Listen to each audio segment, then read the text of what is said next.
Hi, class. We are going to continue our read aloud of the one and only Ivan. Last time, Ivan really got to meet Ruby, and she told him what happened to her family. Sorry, I have a kitten running around my feet. She's crazy. So she told Ivan that her family was killed by humans, and Ivan didn't really know what to say, but he was just very nice to her. And then Stella and Ruby just keep getting along and liking each other. So, for the next chapter, it is called Home of the One and Only Ivan.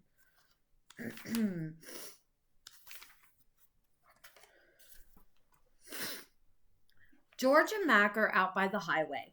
I can see them through one of my windows. They are next to each other on wooden ladders, leaning against the billboard that tells the cars to. Okay.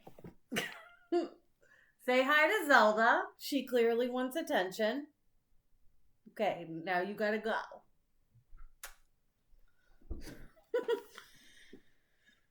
They are next to each other on tall wooden ladders, leaning against the billboard that tells the cars to stop and visit the one and only Ivan, the mighty silverback. George has a bucket and a long handled broom. Mac has pieces of paper. He slaps one against the billboard. George dips the broom into the bucket. He wets the paper with liquid from the bucket, and somehow the paper stays in place. They put up many pieces before they're done. When they climb down from the ladders, I see that they've added a picture of the little elephant to the billboard. The elephant has a lopsided smile. She is wearing a red hat, and her tail curls like a pig's. She does not look like Ruby. She doesn't even look like an elephant. I've only known Ruby one day, and I could have drawn her better. Okay, the next chapter is called Art Lesson. Ruby asks a lot of questions. She says, Ivan, why is your tummy so big? And have you ever seen a green giraffe? And can you get me one of those pink clouds that the humans are eating? What would the pink cloud be? I think she means cotton candy. When Ruby asks, what is on your wall? I explain that it's a jungle. She says, flowers have no scent, and the waterfall has no water, and the trees have no roots. I am aware of that, I say. It's art, a picture made with paint. Do you know how to make art? Ruby asks. Yes, I do, I say, and I puff my chest just a little. I've always been an artist. I love drawing. Why do you love it? Ruby asks. I pause. I've never talked to anyone about this before. When I'm drawing a picture, I feel quiet inside. Ruby frowns. Quiet is boring. Not always. Ruby scratches the back of her neck with her trunk. What do you draw anyway? Bananas mostly, things in my domain. My drawings sell at the gift store for $25 a piece with a frame. What's a frame? Ruby asks. What's $1? What's a gift store? I close my eyes. I'm a little sleepy, Ruby. Have you ever driven a truck? Ruby asks. I don't answer. Ivan, Ruby asks, can Bob fly? A memory flashes past, surprising me. I think of my father snoring peacefully under the sun while I try every trick I know to wake him up. Perhaps, I realize, he wasn't really such a sound sleeper after all. Okay, the next chapter is called Treat. How's that foot, old girl? George asks Stella. Stella pokes her trunk between the bars. She inspects George's right shirt pocket for the treat he brings her every night without fail.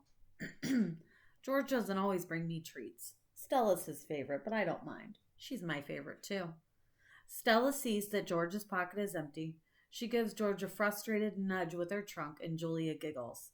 Stella moves to George's left pocket and discovers a carrot. Nimbly, she removes it.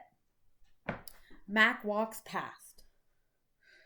Toilet's plugged up in the men's bathroom, he says. Big mess. George sighs. I'll take care of it. Mac turns to leave. Before you go, Mac, you might want to take a look at Stella's foot. I think it's infected again. Darn thing never heals up right, Mac rubs his eyes. I'll keep an eye on it. Money's tight, though. Can't be calling the vet every time she sneezes. George strokes Stella's trunk. She inspects his pocket one more time, just in case. Sorry, girl, George says as he watches Mac walk away. I'm going to read one more chapter. It's kind of a long one. Elephant jokes. Ivan, Bob. I blink. The dawn sky is as much of a gray fleck with pink like a picture drawn with two crayons. I can just make out Ruby in the shadows, waving hello to her trunk. Are you awake? Ruby asks.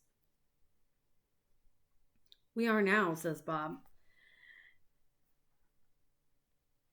Aunt Stella's still asleep, and I don't want to wake her because she said her foot was hurting, but I'm really, Ruby pauses for a breath, really bored. Bob opens one eye. You know what I do when I'm bored? What? Ruby asks eagerly. Bob closes his eye. I sleep. It's a little early, Ruby, I say. I'm used to getting up early. Ruby wraps her trunk around one of the bars on her door. At my old circus, we always got up when it was still dark, and then we had breakfast, and we walked in a circle, and they chained my feet up, and that really hurt. Ruby falls silent. Instantly, Bob is snoring. Ivan, Ruby asks, do you know any jokes? I especially like jokes about elephants. Well, let me see. I heard Mac tell one once. I yawn. How can you tell that an elephant has been in the refrigerator? I don't know. How? By the footprints in the butter. Ruby doesn't react. I sit up on my elbows, trying not to disturb Bob. Get it?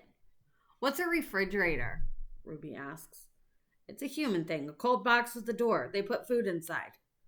They put food inside the door or food in the box? And is it a big box or a little box? Ruby asks.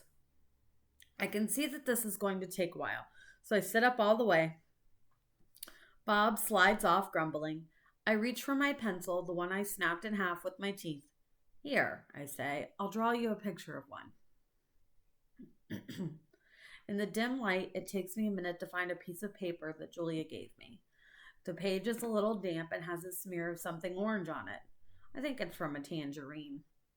I try my best to make a refrigerator. The broken pencil is not cooperating, but I do what I can. By the time I'm done, the first streaks of morning sun have appeared in flashy cartoon colors. I hold up my picture for Ruby to see. She studies intently. Here's a picture. It's Ivan and Ruby. She studies it intently. Her head turns so that one black eye is trained on my drawing. Wow, you made that? Is that the thing that you were telling me about before? Art? Sure is. I can draw all kinds of things. I'm especially good at fruit. Could you draw a banana right now? Ruby asks. Absolutely. I turn the paper over and sketch. Wow, Ruby says again in an awed voice when I hold up the page. It looks good enough to eat. She makes a happy lilting sound, an elephant laugh. It's like the song of a bird I recall from long ago, a tiny yellow bird with a voice like dancing water. Strange. I'd forgotten all about that bird. How she'd wake me up every morning at dawn when I was still curled safely in my mother's nest. It's a good feeling making Ruby laugh. So I draw another picture and another along the edges of the paper, an orange, a candy bar, a carrot. What are you two up to? Stella asks, moaning as she tries to move her sore foot. How are you this morning? I ask. Just feeling my age, Stella says. I'm fine.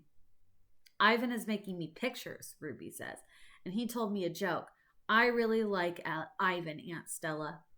Stella winks at me. Me too, she says. Ivan, want to hear my favorite joke? Ruby asks. I heard it from Maggie. She was one of the giraffes in my old circus. Sure, I say. It goes like this. What do elephants have that nothing else has? Trunks, I think, but I don't answer because I don't want to ruin Ruby's fun. I don't know, Ruby, I reply. What do elephants have that nothing else has? Baby elephants, Ruby says. Good one, Ruby, I say, watching Stella stroke Ruby's back with her trunk. Good one, Stella says softly. All right, we'll stop there for today. I will see you tomorrow. Bye.